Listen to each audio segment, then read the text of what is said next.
자, 오늘 설교 제목은요, 여호사밧의 약함을 묶어야 망하지 않는다 라는 제목으로, 우리 부제는요, 하나님의 은혜, 여호와의 은혜, 그리고 여호사밧의 약함. 여러분 좀 부제의 마음을 좀 두고 하나님의 은혜, 여호사밧의 약함, 이런 제목을 가지고 함께 말씀을 나누도록 하겠습니다. 여러분에게 책 한 권 소개를 드리고 싶어요. 크리스찬인 헨리 클라우드라는 분하고 이 존 타우센드라고 하는 분이 쓴 노라고 할 줄 아는 그리스도인이라고 하는 제목입니다. 이 책이 아주 대단히 잘 써졌어요. 그래서 노라고 할 줄 아느냐, 이것은 어떤 감정적으로 내가 그냥 싫어하는 사람에게 노, 이 차원이 아니라 내가 하나님이 기뻐하지 않는 것에 대해서 나는 노라고 할 줄 아는 그런 영적 자존감이 있냐, 이제 이 부분을 묻는 것이죠. 명확한 바운더리, 즉 기준과 그리고 영역 구분선, 이 바운더리란 말이 그거 아닙니까? 울타리 아닙니까? 기준이 있기 때문에 더 이상 가서도 안 되고 더 이상 들어오지 말라라고 하는 자기 바운더리가 있는 거죠. 그리고 영적인 어떤 구분선, 영역이 있다는 것이죠. 이 구분선을 가지고 있는 것은 성숙한 그리스도인의 필수 요소라는 거예요. 교인은 교회 다니는 사람이 아니라 그 정도가 아니잖아요. 말씀이 묵상되고 그 말씀을 가져가면서 자기에게 영적 바운더리를, 이제 신체적, 감정적 바운더리를 세워나갈 줄 안다는 것입니다. 한번 들어보세요. 참 믿음은 자신의 삶에서 허용되어야 할 것과 그렇지 않은 것에 대한 분명히 기준, 바운더리를 세워주는데, 이때 세상과 하나님이 기뻐하지 않는 것에 대해서 노라고 할 수 있는 힘이 생기게 된다는 거예요. 그러니까 내 안에 믿음은 뭐냐 하면 노라고 할 수 있을 때, 노라고 하는 것이 그 사람의 진짜 힘이요, 영적인 자존감이라고 한다는 것입니다. 저는 이 영적 자존감, 이 노라는 것을 할 때마다 한 어르신, 연세가 80이 훨씬 넘으신 권사님 한 분이, 제가 이제 미국에서 교회를 섬길 때 그 자녀들이 초청을 받아서 이제 미국에 왔어요. 그렇지만 여러분, 미국의 삶이 얼마나 힘들어요. 영어도 안 되시고 하니까 주눅 들 수도 있고, 한 번은 그 노인 아파트에 이제 예배를 드리러 갔어요. 그 권사님이 홀로 계셔서 예배를 드리는데, 이미 권사님은 기도로 오랫동안 정말 믿음의 이 공을, 믿음의 이 어떤 영적인 감을 오랫동안 가지신 분이었어요. 그런데 예배 때 이제 전화가 오는 거예요. 근데 이분이 전화를 안 받을 수 없는 전화를 받는데 저쪽에서 영어가 나오는 거예요. 그러니까 제가 좀 궁금해졌어요. 이분 왜 영어가 안 되실 텐데 어떻게 하시지? 여러분, 우리가 선택이 있잖아요. 영어를 하는 척 할 수도 있잖아요. 그럼 안 되지, 헬로우 뭐 이럴 수 있잖아요. 근데 이분이 딱 가만히 듣더니 한마디를 딱 하시고 전화를 내려놓는 거예요. No English. 딱 닫더라고요.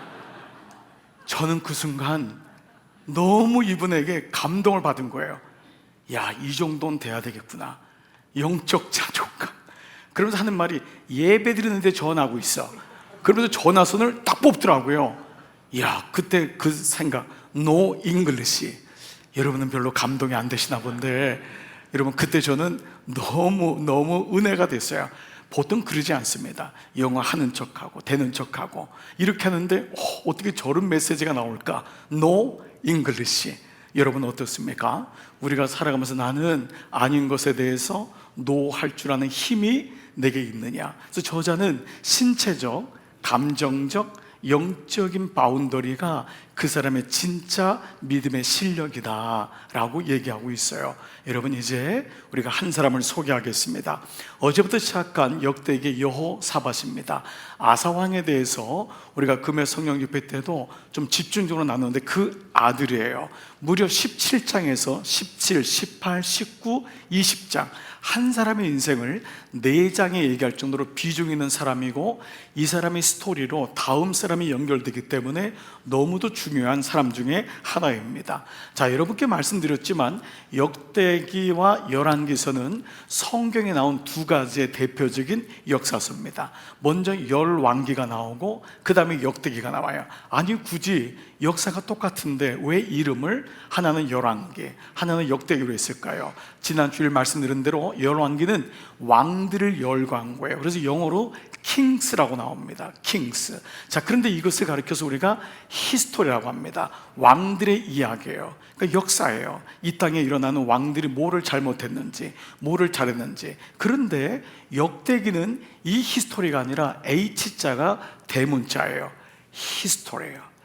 역사에서 H자가 대문자라는 것은 그분의 역사라는 거예요. 그래서 역대기는, 열왕기는 왕들의 이야기지만 그 왕들 가운데 하나님이 진짜 왕이 누구인지를 얘기하는 게 바로 역대기입니다. 그러니까 역대기는 그 눈으로 보는 거예요. 이것이 바로 구속사예요. 하나님이 이 땅에서 수많은 일이 일어나지만 그 가운데 하나님의 손이, 하나님의 일하심이 어떻게 끌고 가는지, 우리가 최선을 다해 살지만 하나님의 구원하심이 나의 인생 속에 어떻게 임하는지를 쓴 것이 역대기를 알 수 있습니다. 그래서 역대기를 보는 관점이 꼭 두 가지가 있어야 돼요. 먼저는 하나님의 구원하심이에요. 하나님의 주어가 하나님의 구원하심이에요. 그러나 동시에 그 가운데 두 번째는 내가 그 은혜에 어떻게 리스판스 하냔 말이에요. 반응하느냐. 이 두 가지입니다. 사실 성경은 이 두 가지를 꼭 봐야 됩니다. 하나님의 구원하시면 내가 잘한 게 아니에요. 물론 최선을 다했지만 주님의 구원하심에 열심이 있었기 때문에, 그리고 그 구원의 열심에 나는 어떻게 반응하고 있냐라고 말할 수 있습니다. 자, 이제 이런 가운데 하나님의 구원과 하나님 나라라는 대표적인 단어들이 이어지고 있어요. 사실 우리의 관심은 그 사람이 어느 대학을 나왔냐, 졸업장이 있냐, 그 사람이 어느 직위에 가졌냐, 어떤 직장을 가졌냐, 얼마나 높아졌냐. 여러분, 사람의 관심은 이거예요. 그러나 하나님은 사실 여기 별로 관심이 없어요.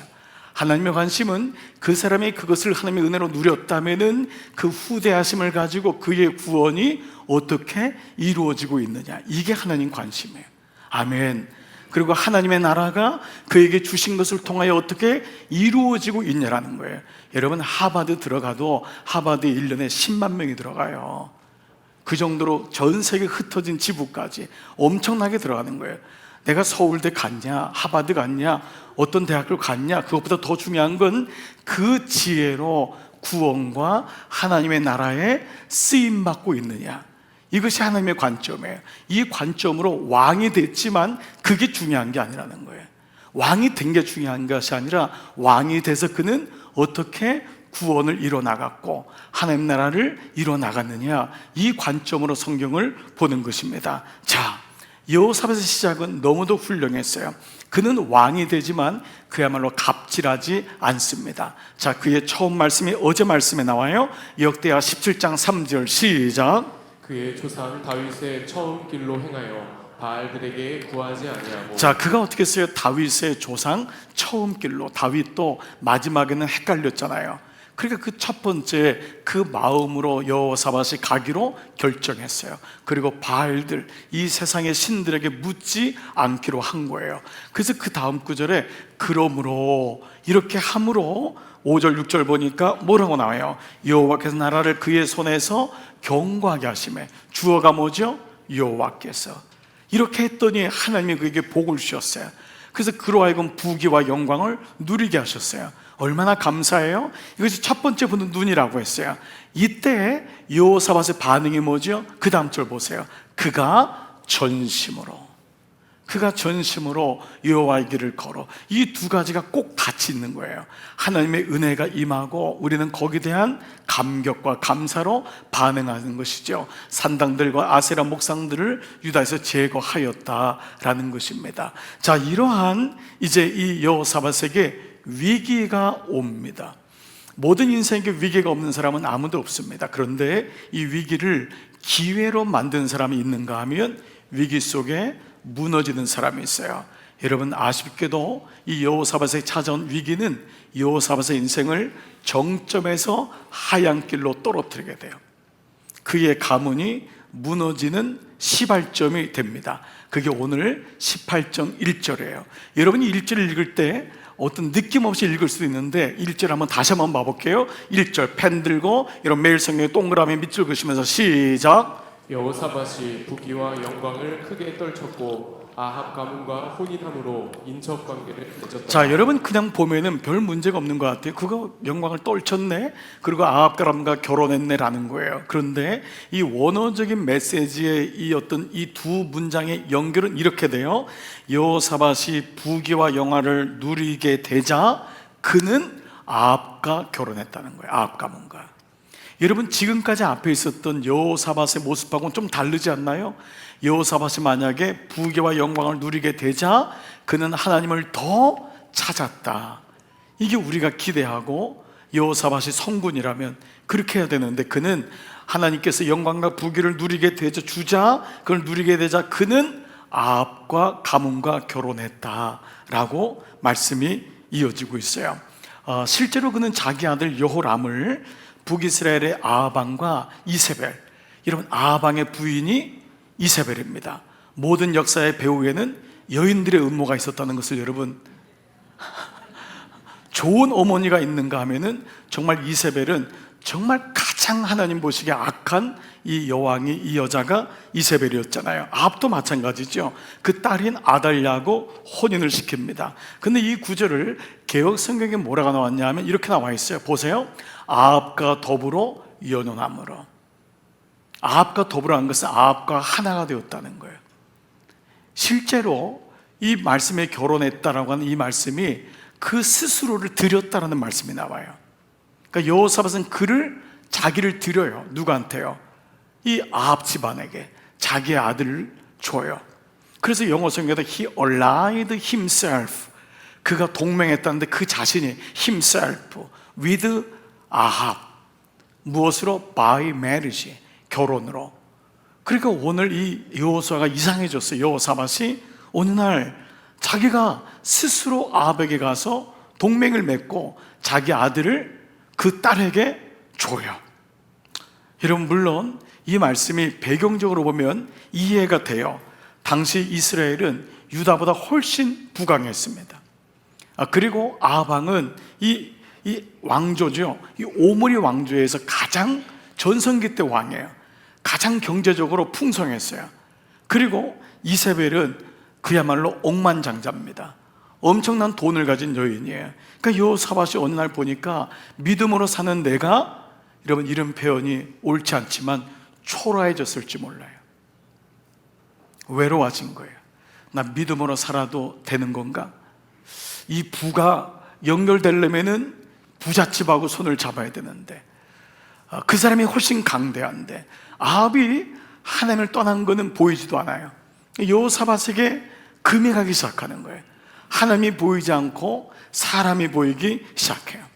우리는 이미 말씀의 결론으로 봐도 알지만 이 여호수아는 아무리 외롭고 힘들어도 아합 지방과의 동맹, 아합 지방과의 결혼은 이거는 아니었어요. 그런데 결국 이때부터 여호사밧의 눈과 귀가 다치기 시작해요. 그 말씀드린 대로 모든 성서학자들은 이때 여호사밧의 집안에 금이 가기 시작해요. 붕괴의 조짐이 보이기 시작해요.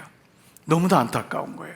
어떤 한 결정이 우리는 그때 지나갔는데 그 결정이 그 사람의 믿음과 그 가정을 무너뜨리는 조짐의 시작이 된다는 것이에요.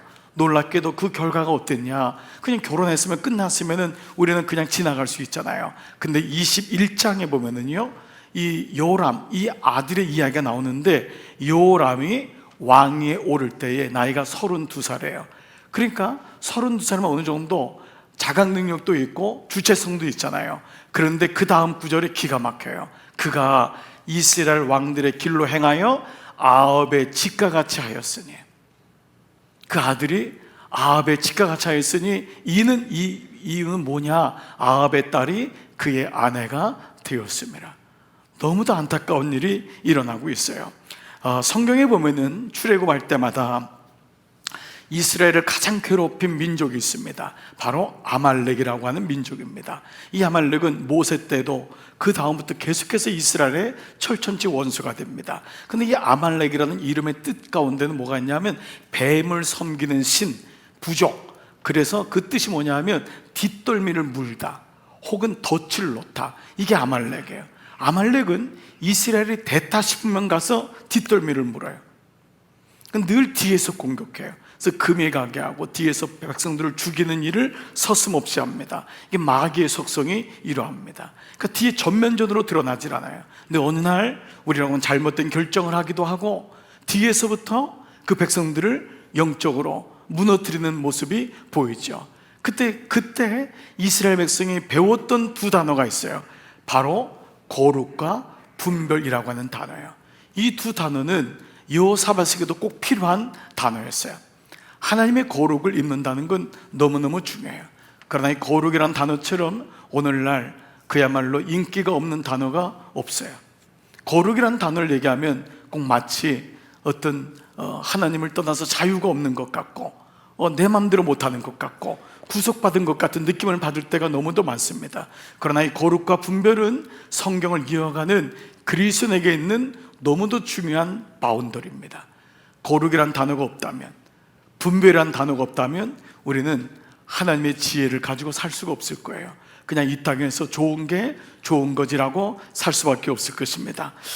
이 잘못된 결정은 그에게 큰 위기를 도래하게 하죠. 이러한 인척관계를 맺은 아합이 그냥 있을 리가 없어요. 오늘 읽었던 본문에 보니까 2년 후에 큰 잔치를 베풉니다. 그래서 여호사밧을 초청한 거예요.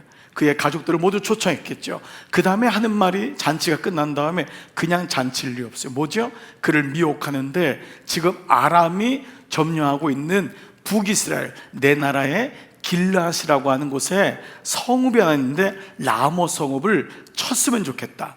자기 전쟁에 여호사밧을 초청합니다. 참 이런 아주 그냥 이런 괴계를 가지고 있는 거예요. 그러면서 이 초청, 전쟁하자고 올라가자고 합니다. 그런데 이때까지도 여호사밧은 사실이요, 열린 창문과 전에 하던 대로가 아직은 있어요. 이게 이렇게 중요한 거예요. 그 여호사밧이 뭐라고 합니까? 아무리 전쟁이라도 하나님께 물어봐야 되지 않습니까? 라고 묻습니다. 자, 4절 보세요. 다 같이 시작. 여호사밧이 또 이스라엘 왕에게 이르되 청하건대 먼저 여호와의 말씀이 어떠하신지 오늘 물어보소서 하더라. 이게 여호사밧은 아직 이 마음이 있는 거예요. 여러분, 여기서 우리가 그냥 적용 질문이 돼요. 나는 모든 일을 할 때 하나님께 물어보는 것을 가지고 있는가? 여러분이 어떤 사람을 만나고 어떤 일을 할 때 주님 이렇게 하면 좋을까요? 주님, 이것이 기쁨일까요? 이건 너무너무 중요한 질문입니다. 그러나 적지 않은 그리스도인이 감정적인, 그냥 신체적인 것에 머물러 있을 때가 많아요. 그냥 하는 거예요. 그냥 하다 보니까 어려움을 겪을 때가 많아요. 그런데 이 한 번의 질문이 우리가 그럼 생각에 힘을 줘요. 이 한 번의 질문이 멈추게 돼요. 그리고 한 번 더 돌이켜보게 되고, 그때 주님, 제게 어떤 환경으로든지 사람으로든지 말씀해 주세요. 그래서 한 주간 동안 말씀의 질문을 가지고 온 사람은 거의 주일날 말씀을 통해 거의 해답을 얻습니다. 어떤 분이, 목사님, 어떻게 목사님 제 라이프를 아세요? 제가 라이프를 알 수가 없습니다. 여러분 집에 CCTV를 달 리도 없습니다. 우리 교인들의 숫자로 봐도 알 수가 없어요. 그런데 그분에게 왜 그 말씀이, 내게 주시는 말씀이 되냐면 이 질문이 있기 때문에 그래요. 하나님, 이럴 때는 어떻게 하면 좋죠? 제가 이 한 주간에 이런 일을 당했는데 어떻게 하면 주님이 기뻐할까요? 라고 하는 질문이 내 안에 있는 것이죠. 자, 이렇게 물어봤지만 여러분, 실제로 북이스라엘은요, 제사장이 없어요. 선지자다운 선지자가 없어요. 왜냐하면 다 예루살렘을 향해 내려왔다 그랬어요. 그러자 이 아합이 북이스라엘에 있는 400명의 예언자를 데려다가 물어보는 거예요. 근데 어떻습니까? 오늘 본문에 그 400명이 한 명도 다른 질문 얘기를 안 하고 모든 사람이 이구동성으로 전쟁을 하러 올라가소서라고 얘기합니다. 이런 거짓말이 어디 있어요, 여러분? 4명이 주님의 음성을 들어도 때로는 우리 한번 더 기도합시다 라고 하는데, 이 400명은 정치적으로 완전히 타락한, 영적으로 완전히 타락한 제사장들이었음을, 선지자였음을 알게 됩니다. 그러자 여호사밧이 또다시 묻는 거예요. 아니, 이럴 리가 없습니다. 아니, 어떻게 400명이 똑같이 합니까? 우리 혹시 당신에게 하나님의 사람이 없습니까? 라고 묻습니다. 자, 그때 우리가 누가 등장하죠? 미가야라는 사람이 등장하게 되죠. 그러자 이 미가야를 얘기하는데 이 아합이 뭐라고 합니까? 이런 뭐라 그래요? 그 사람은 나에게 나쁜 예언만 합니다. 좋은 예언을 안 합니다. 그래서 내가 그를 미워합니다 라고 얘기합니다. 여러분, 이게 아합의 영적 수준인 거예요. 뭐죠? 아합은 지금 자기를 말씀에다 맞추는 것이 아니라 말씀을 자기에다가 맞춰요. 이게 그리스도인의 종종 있는 실수이기도 합니다. 내게 맞는 말씀을, 내게 있는 말씀을, 그러니까 이게 이런 거예요. 하나님 말씀에 나를 맞추는 것이 아니라 그 말씀을 내게로 끌어오는 거예요. 여러분, 무엇이 바운더리가 되어야 될까요? 납니까? 말씀입니까? 말씀인 줄 믿습니다. 말씀이 바운더리가 되지 않으면 우리가 여기 앉아 있을 이유가 없죠. 내가 바운더리라면은 내가 인생의 주인인데, 근데 주어가 바뀌니까 그 주어를 중심으로 해서 문장을 풀어나가는 것과 마찬가지예요. 근데 아합은 내게 좋은 말을 하면 그는 좋은 선지자, 내게 나쁜 말을 하면 그는 나쁜 선지자. 그래서 내가 너를 미워, 그를 미워한다 라고 합니다. 실제로 하나님 말씀은 우리에게 너무도 기쁨이 돼요. 용기가 돼요. 위로가 돼요. 아멘이죠. 그렇죠? 우리 실제로 그래요. 그러나 동시에 하나님 말씀은 채찍 같아요. 여러분, 이 말씀이 여러분 가슴에 와 닿아야 돼요. 하나님 말씀은 나를 때릴 때도 많아요. 그 말씀은 나를 아프게 하는 거예요. 자국을 줄 정도로. 하나님 말씀은요, 못 박힌, 이 박힌 판에 돌에 박힌 못같이 무거울 때가 있어요. 여러분이 전도서 12장 11절 말씀 볼까요? 같이 읽을게요. 시작. 지혜자들의 말씀들은 찌르는 채찍들 같고 회중의 스승들의 말씀들은 잘 박힌 못 같으니. 보세요. 하나님 말씀은 채찍들 같대요. 그 말씀이 내게 올 때 아파요. 근데 아픈데 그 아프니까 그 말씀이 내게 역사하는 거예요. 아프지 않으면 안 돼요. 때로 그 말씀은 위로가 되지만 진짜 위로는 아파서, 내 말씀이, 그 말씀이 아프고 내 말씀이 잘 박힌 못처럼, 못이 박힐 때 얼마나 고통스러워요. 그러나 그 박힌 못이 잘 박힌 못이 되는 거예요. 오늘도 사랑하는 여러분, 이런 말씀이 위로가 되고 힘이 되고 용기가 되지만 동시에 여러분에게 채찍 같은 말씀이 여러분 임하기를 축복합니다. 그때 그 말씀이 내게 들리는 거예요. 그 말씀이, 아, 내가 이 길로 가면 안 되겠구나, 내가 이렇게 살면 안 되겠구나. 누가 여러분에게 채찍을 가하겠어요? 여러분, 누군가 여러분에게 뭐라고 하면 그냥 있어요? 얼굴이 뻘개질 텐데. 근데 하나님 말씀이니까, 말씀만이 나를 살리는 줄 믿습니다. 그 말씀이 잘 박힌 못처럼 나를 찌르고 들어와야 돼요. 그때 이 말씀이 나를 움직이게 되고, 그래서 말씀이 우리의 육과 혼과 영과 및 관절과 골수를 찔러 쪼개기까지 하는 그 은혜가 있는 줄 믿습니다. 적용 질문해 볼게요. 나는 무엇에 나의 기준을 맞추고 있습니까?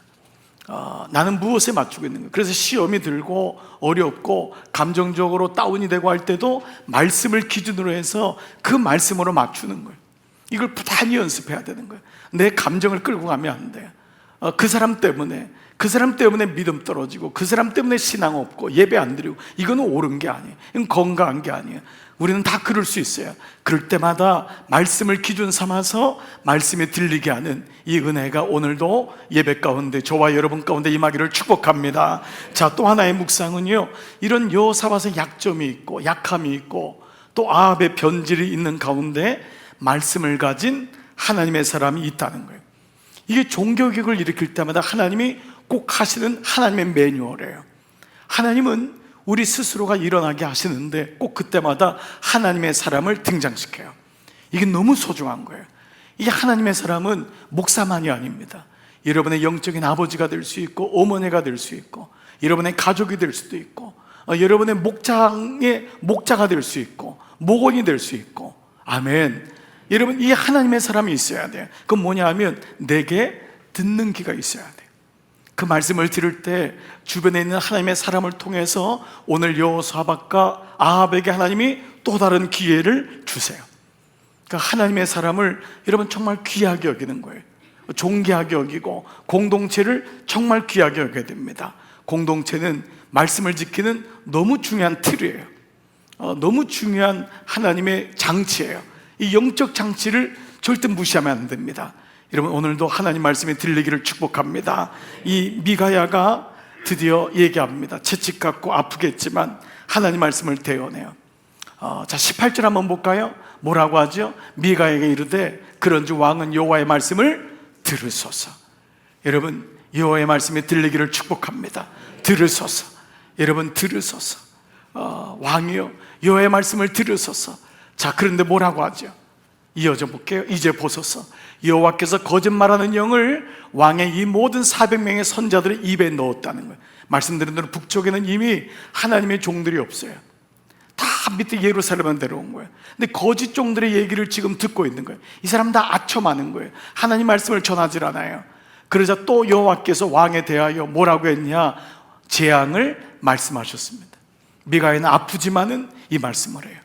미가야는 오죽하면 미가야를 찾으러 간 사신이 이 미가에게 뭐래요? 미가야, 가서 왕에게 좋은 말로 해라. 너 신상에 좋은 일이 없다 라고 하지만 이 미가야는 말씀을 그대로 전해요. 그러니까 하나님 말씀을 받고 전하는 것이 너무너무 소중해요.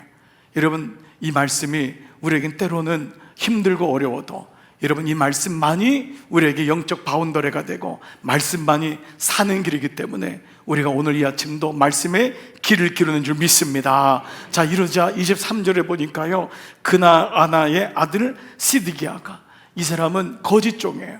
거짓 예언자의 대표예요. 이 사람은 뿔을 만들어 가지고 왕이요, 이 뿔처럼, 쇠뿔처럼 이길 것입니다. 거짓 퍼포먼스까지 한 사람이에요. 이 사람이 어떻게 하죠? 가까이 와서 미가의 뺨을 칩니다. 그리고 여호와의 영이 나를 떠나 어디로 가서 너에게 갔느냐? 이 사람의 기준은 뭐예요? 자기예요.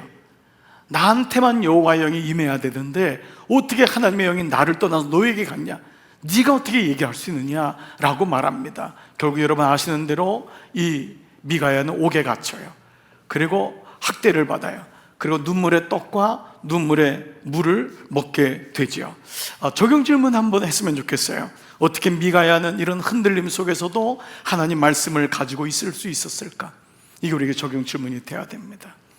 우리는 쉽게 너무도 좌절하고 쉽게 시험 들고 쉽게 포기하고 쉽게 항복합니다. 그런데 이 미가야는 더 이상 나오질 않아요.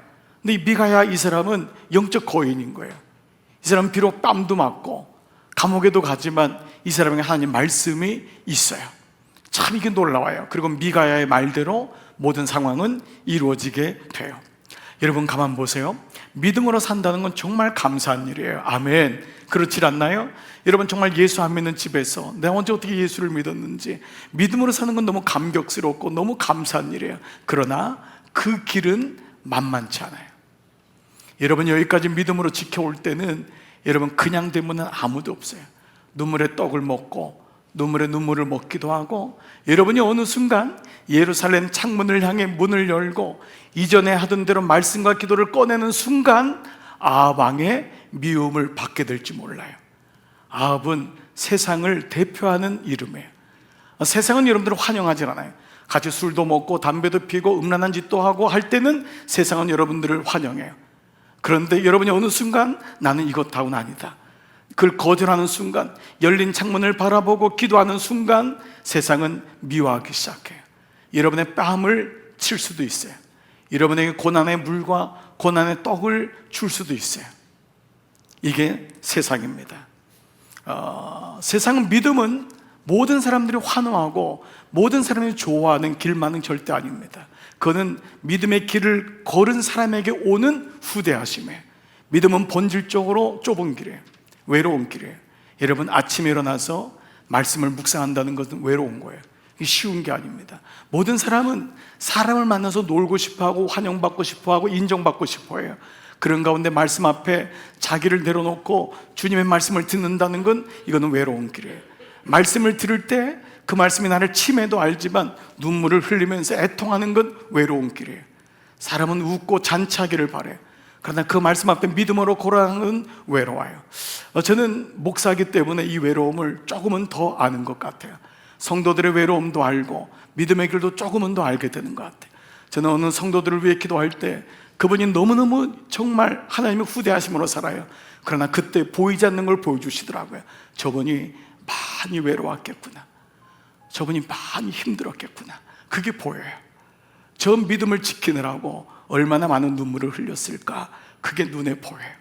저 믿음을 갖느라고 저 청년이 저 집에서 얼마나 많은 고난의 물과 고난의 떡을 먹고 있을까, 그게 느껴져요. 저가 직장에서 얼마나 많은 배반을 당하고 뺨을 맞아가면서도 믿음을 지킬까, 그게 보여져요. 그 순간 그는 저의 스승이 되기도 해요. 그렇게 걸었구나. 가만 보니까 어떤 누구도 진주를 만들어내지 못해요. 진주는 조개 속에 들어가서 1년, 2년을 외로워야 돼요. 다른 걸 먹질 않아요. 오로지 돌만 먹어요. 돌만 먹고 모든 찌꺼기가 영롱한 진주가 나오기까지 외로운 길을 걷는 거예요. 사랑하는 여러분, 기쁨으로 단을 거둔 사람은 필히 눈물로 씨를 뿌려야 돼요. 그 안에서 하나님의 일이 일어나는 줄 믿습니다. 여러분, 예배 드린다는 것은요, 본질적으로 외로운 거예요. 하나님 앞에 이렇게 공동체가 있어서 예배를 드리지만은 외로운 거예요. 그러나 그 외로움이 진짜 세상적인 인간적인 외로움이 아니더라고요. 하나님은 그 외로움을 하나님의 기쁨으로, 춤으로 변화시키는 줄 믿습니다. 여러분 가운데 이 외로움이 잘 극복되어서 정말 주님 앞에 놀라운 은혜가 되고, 그 외로움을 통과할 때 그 눈물이 바뀌어서 정말 기쁨이 되고 춤이 되는 놀라운 은혜가 여러분 가운데 있기를 축복합니다. 제가 토요일마다 혹은 주중에 이렇게 있으면 제 아내가 그래요. 목사님, 목사는 정말 아무나 하는 게 아닌 것 같아요. 말씀 앞에 있다는 게 때로는 너무 외로워요. 저도 어쩔 땐 막 누구한테 전화가 오고 놀고 싶어요. 제가 어릴 때 제일 하고 싶은 말씀이, 하는 말이 친구야 놀자 이거였어요. 친구야 놀자. 저는 외로웠어요. 집에 가서 문을 뜯으면서 누가 형씨가 놀자, 철수야 놀자. 그 토요일 날도 전화를 걸고 싶어요. 놀자 이러고 싶어요. 그런데 어느 날은 그게 어려워요. 그냥 말씀 앞에 품어야 돼요. 외로워야 돼요. 중복 기도실에 들어가서 1시간 동안 문을 닫고 있다는 것은 외로워야 돼요. 기도의 방은 아무나 못 들어가요. 기도의 방을 들어가는 순간 그는 외로움과 직면해요. 그러나 그 외로움을 뛰어넘은 하나님의 은혜가, 하나님의 기쁨이 있기 때문에 겉에 있는 외로움이 아닌 하나님과의 기쁨으로 그는 나가는 줄 믿습니다. 오늘 이 아비야에게는 바로 이 마음이, 미가야에게는 이 은혜가 있었던 거예요. 그는 어떻게 외로움을 이룰 수 있을까?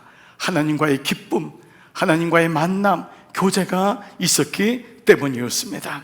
자, 결국 여호사밧은 아합의 청을 받아들여요. 거절하지 못해요. 노를 해야 돼요. 이건 아닌 거예요. 근데 그는 자기 백성을 끌고 전쟁터로 들어가요. 여러분이 내일 있는 말씀이지만은 전쟁터에 나가는데 우리 매일 성경의 주제로 한다면은 언제 전쟁이 일어나느냐? 내일 일어난다 그랬어요. 내일 일어나요. 그래서 아합이 죽어요. 언제 죽죠? 내일 죽어요. 내일 아합이 죽어요. 근데 이 아합이 여러분 어떻게 하는지 아세요? 이미 말씀을 알고 있는 분도 있을 거예요. 아합이 어떠냐 하면 자기의 왕복을 여호사밧에게 입혀요. 자기는 일반 군사의 옷을 입어요. 이게 세상이에요. 그래서 아합은 여호사밧이 표적이 되어서 죽게 하는 거예요. 이게 여러분 인간적인 사돈이 할 일입니까 여러분? 이거는 사람도 아니에요. 아합은 완전 거짓의 영인 거예요. 모든 걸 다 준다고 하면서도 내가 이렇게 하면 모든 걸 지위에 올려주겠다, 이 모든 걸 주겠다 하지만 위기가 오면은 모른 채요. 그는 자기 사돈인 여호사밧에게 왕복을 입히고 그럴듯하게 말을 꾸몄을 거예요. 당신이 왕이 되어서 이끄십시오. 그러면 자기도 왕복을 입어야 되잖아요. 근데 그는 자기 왕복을 입히고 자기는 군사 옷을 입고 도망다닙니다. 그런데 놀랍게도 여러분 여호사밧은 살아요. 그리고 아합은 생각지도 않게 어떤 사람이 우연히 쏜 활에 의해서 맞아 죽습니다. 바로 이 장면이에요. 자, 바로 여기서 하나님이 이 전쟁에 개입하시는 거예요. 이게 역대기예요. 역대기예요. 열왕기는 이 말씀이 없어요. 죽었더라요. 근데 하나님이 이 전쟁에 개입하여 아합은 무심코 당긴 활에 의해서 죽음을 당하고 여호사밧은 이때 정신이 번쩍 듭니다. 역대하 18장 31절 다 같이 시작. 병거의 지휘관들이 여호사밧을 보고 이르되 이가 이스라엘 왕이라 하고 돌아서서 그와 싸우려 한즉 여호사밧이 소리를 지르매 여호와께서 그를 도우시며 하나님이 그들을 감동시켜서 그를 떠나가게 하신지라. 여호사밧이 소리를 질렀어요. 뭐라고 하죠? 하나님! 아마 그랬을 거예요. 여호사밧은 믿음이 있는 사람이니까 주야! 그랬을지 몰라요. 모든 표적이 자기에게 올 줄 몰랐어요. 모든 아람의 지휘관들이 이 사람이 왕이 돼서 죽이려고 했더니 너무 놀래가지고 아버지! 소리를 질렀는데 그때 여호와께서 그를 도우시며 하나님이 그 적장들을 감동시키셔서 그를 잡았나 봐요. 잡았는데 그를 떠나가게 한 거예요. 여러분, 이것이 역대기를 통해 보여주는 하나님의 구원, 먼저 그분의 이야기예요. 여러분, 먼저 우리가 적용할 것이 있어요. 우리가 위기를 벗어났을 때 우리가 어떤 마음이 들죠? 내가 그때 이렇게 했으니까. 아니에요. 사실 하나님이 우리의 실수와 허물과 부끄러운 것을 덮어주셨어요. 그분이 덮어주신 거예요. 그분이 그 순간 개입하세요. 우리가 아니에요. 아멘. 여러분, 이게 지금 다 아멘할 타이밍인데 지금 정말 여러분, 그분이 하신 줄 믿습니다. 여러분, 이거를 잃어버리면 안 돼요. 그러면 계속 내 잔재주로 싸우게 돼요. 하나님이 그때 드러낼 수 있었는데 우리도 실수해서 여호사밧처럼 무너질 수 있었다고요. 근데 그때 여호와께서 개입하시는 거예요. 알고 봤더니 그때 부끄러울 수 있고 그때 우리 무너질 수 있는데 하나님이 왜 은혜예요? 그때 나를 살려주신 거예요. 이게 역대기를 통해서 하나님의 구원하심이 먼저 이루어지는 거예요. 오늘 부제가 여호와의 은혜 그리고 여호사밧의 약점이에요. 우리 모두 약함이 있어요. 근데 하나님이 덮어주세요. 그래서 여호사밧을 살려주는 거예요.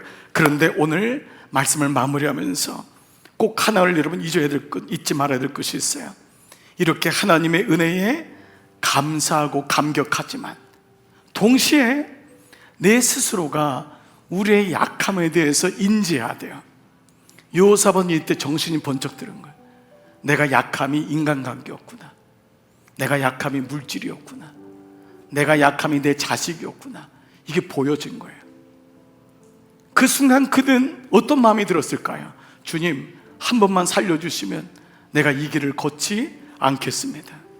내 약점이 더 이상 이스라엘의 구원과 하나님 나라의 걸림돌이 되지 않기를 원합니다. 정말 이게 소중합니다. 여러분, 하나님의 전적인 은혜로 우리는 여기 와 있어요. 그러나 동시에 이 약점이 이 은혜를 가로막는 것이 내 인생에 반복된다면, 여러분 미리 말씀드리지만 21장 보면은요, 이 여호사밧이 20장에 끝나요. 근데 마지막에 여러분 여호사밧은 여러분 이해가 안 될 거예요. 이 아합의 아들하고 또 동맹을 해요. 그럴 때 하나님이 그걸 막으세요. 그리고 그는 다윗의 조상 곁에 누웠더라. 이렇게 그의 인생이 끝나요. 마지막 말씀이 그게 나와요. 이게 뭐냐면 하나님의 일하심이 그의 인생 속에 끝까지 계속된 거예요. 수치를 주지 않으려고. 근데 그 가운데 우리에게 한 가지 아쉬움을 주는 게 뭐냐면 왜 여호사밧은 그의 약점을 묵지 못했을까라고 하는 거예요. 우리에게 던지는 숙제예요. 주님, 제게 약점이 많습니다. 그러나 약점이 언제까지 저에게 계속해서 수치를 드러나게 하고 저의 구원을 가로막고 주님 나를 막겠습니까? 그래서 오늘 하나님의 은혜를 주셨다면 그 은혜로 내 약점을 묶는, 정말 하나님 앞에 나가는 그런 기도 또한 우리에게는 절실할 줄 믿습니다. 여러분, 이것이 내가 강구하고 주 앞에 나가야 되는 거예요. 정말 묶는 기도가 어떤 것보다도 필요한 것입니다. 묶을 수 있는 건 두 가지밖에 없어요. 떨어지지 않는 것은 성경에 말씀과 기도밖에 없다고 그랬어요. 말씀과 기도, 예수님의 그 이름만이 나의 약함, 나의 연약함을 묶는 거예요. 여러분, 이런 말이 있습니다. 그 사람은 좋은데 말씀이 없어. 여러분, 이것은 여러분 귀를 열고 들으셔야 돼요. 그 사람은 좋은데 그 사람 기도가 없어. 여러분, 마귀의 밥이 될 수 있어요. 성경은 사람이 좋은 사람을 원하는 게 아니에요. 그에게 정말 말씀이 있는가? 그에게 기도가 있는가? 그 아버지가 어머니가 사람이 좋냐? 성경은 이걸 보질 않아요. 그의 어머니에게 말씀과 기도에 묶을 수 있는 힘이 있느냐? 영적 바운더리가 있느냐? 그 아버지는 이것을 깨닫고 영적인 눈이 열렸냐? 이것을 보여주고 있는 것입니다. 아합과 결별해야 된다면 결별해야 돼요. 뺨을 맞을지라도 물질의 손해를 볼지라도 자기 아들을 살렸어야 됐어요. 근데 이 약함을 여호사밧은 끌고 가고 있어요. 반면교사를 삼았으면 좋겠어요. 사랑하는 여러분, 오늘 여러분에게 영적 바운더리가 있습니까? 나는 영적인 고수할 게 있습니까? 이것이 때로는 그 사람을 되게 보수적인 것으로 보이고, 뭐야, 영적으로 꽉 막혔네? 아닙니다. 그것이 그 사람을 살립니다. 여러분, 그 사람이 살리는 거예요. 예배가 그 사람을 살립니다. 말씀이 살립니다. 기도가 살립니다. 이것이 여러분 안에 있습니까? 오늘 물어보고 있습니다. 오늘 역대기에 저자는 우리에게 당신은 그런 가운데 여호사밧의 길입니까? 아니면은 아니오라고 말할 수 있는 하나님의 사람, 그 사람의 길입니까를 묻습니다. 오늘 이 아침 여러분 한 주간의 말씀이 다시 묵상되고 기억되고 이번 한 주간 심을 갖든지 일을 하시든지 어느 곳에 있든지 영적 바운더리에 진을 치고 끝까지 승리하여 여러분 구원의 계보가 흘러가는 여러분 모두 되시기를 주님의 이름으로 축복합니다. 아멘. 이런 말씀과 노트 닫아보시고요, 이 시간 한번 자리에서 한번 일어나 보겠습니다. 오늘 감사하게 찬양할 때 이미 이 찬양을 고백했어요. 이 찬양이 여러분에게 정말 주님의 이기심, 주님의 승리하심에 찬양됐으면 좋겠어요. 같이 세상의 유혹 시험이 내게 몰려올 때에 나는 어떤 바운더리가 있는가?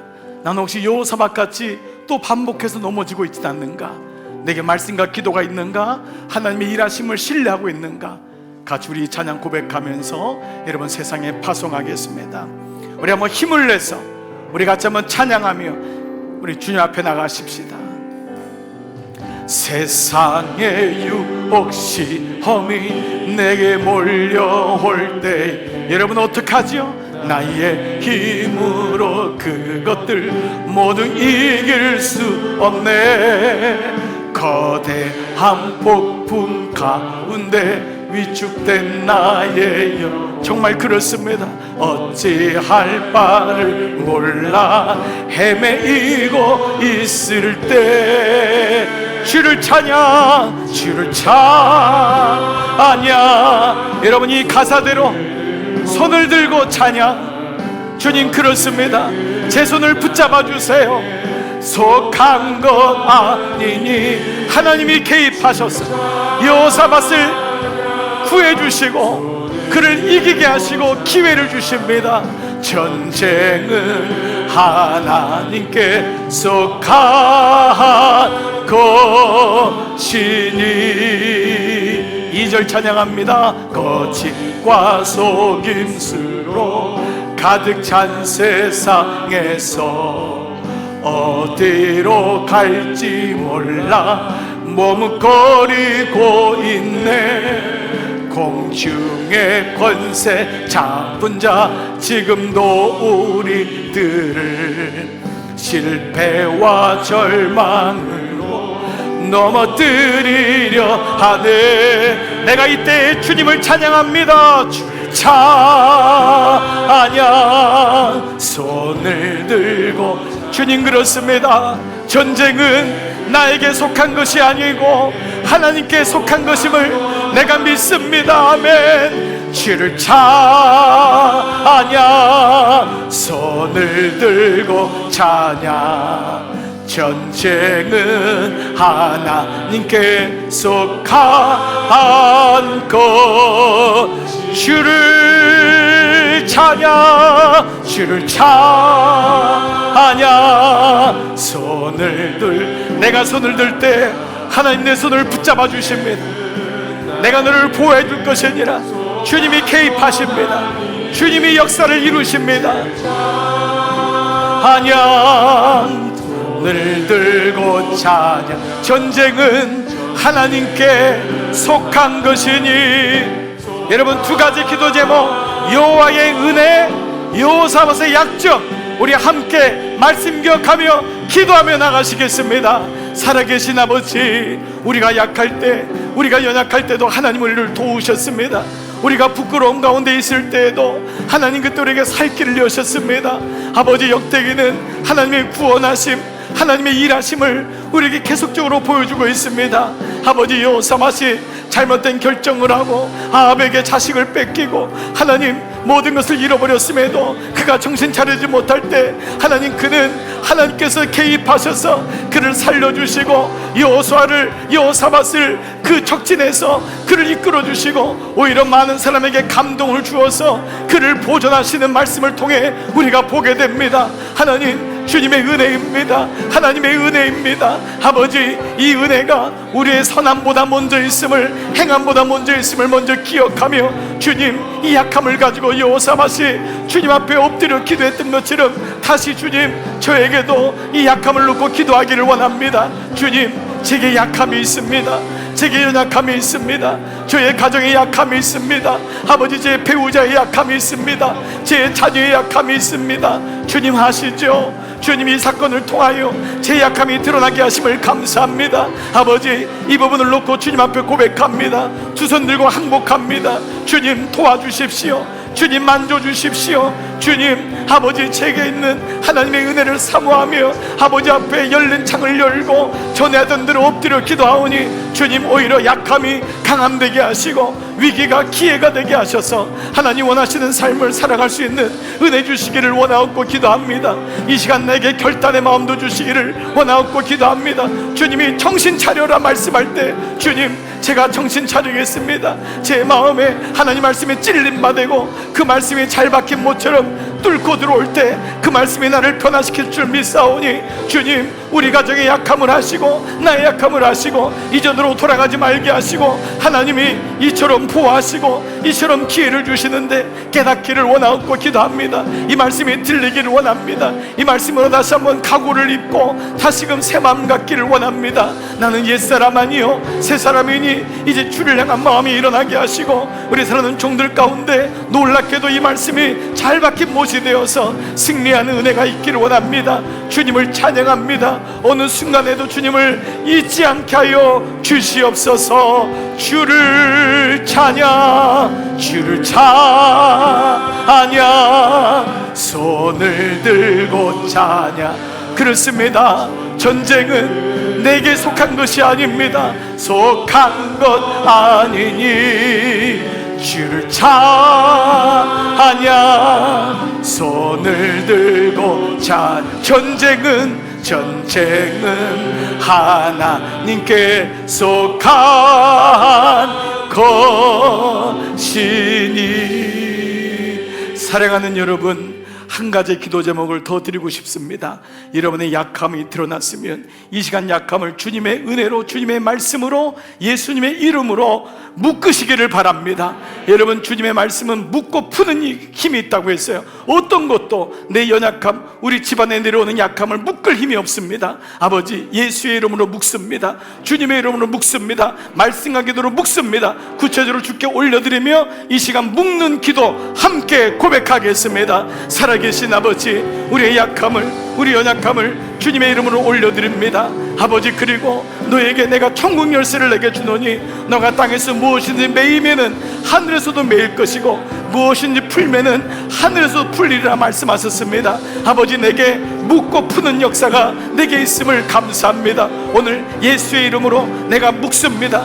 예수의 이름으로 묶습니다. 아버지, 우리 기업과 가정과 개인과 나의 모든 연약함을 예수의 이름으로 묶습니다. 주님, 묶여지는 역사가 있게 하여 주시옵소서. 아버지, 나는 믿습니다. 말씀과 기도는 땅에 떨어지지 않는다고 했습니다. 하나님 말씀이 선포되며 그 말씀이 기억되고 선포되고 그 말씀에 아멘 고백할 때 그 말씀으로 말씀을 통하여 그 사건들이 묶여지게 하시고 부모로부터 내려왔던 연약함들, 내가 아버지 환경 속에서 가지고 있었던 연약했던 것들이 묶여지게 하셔서 이것이 자녀에게 내려가지 말게 하시고 하나님의 은혜로 온전히 묶여지고 은혜가 풀려지고 하나님의 역사가 풀려지는 역사가 우리 가운데 있기를 원하옵고 기도합니다. 외롭지만은 이 길을 걷겠습니다. 외롭지만은 진주를 만들어낼 때까지 견디고 참아내겠습니다. 하나님의 사람의 길을 걸어가 보겠습니다. 믿음은 감사하지만 외로운 길인데 묶는 기도를 통하여 이 모든 거짓된 거, 모든 음란하고 모든 속이는 것들, 아합의 길을 묶겠습니다. 주님, 영적인 놀라운 군사가 되어 승리하는 우리 모두 될 수 있도록 아버지 축복하여 주시옵소서. 살아계신 아버지, 감사합니다. 오늘도 우리의 실수와 연약함에도 불구하고 지금까지 덮으시고 인도하시고 날마다 우리를 살려주심을 감사합니다. 그 구원의 십자가 때문에 우리가 살았습니다. 예수님의 은혜 때문에 우리가 살았습니다. 이제는 은혜 받은 삶을 살아내게 하여 주시옵소서.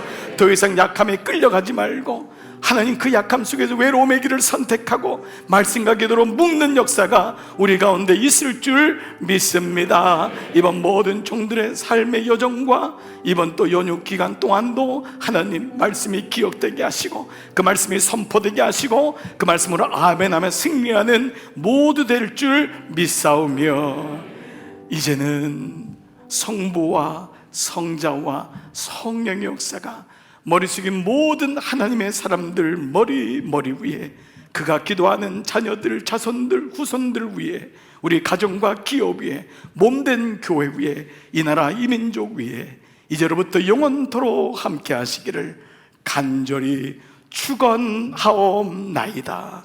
아멘.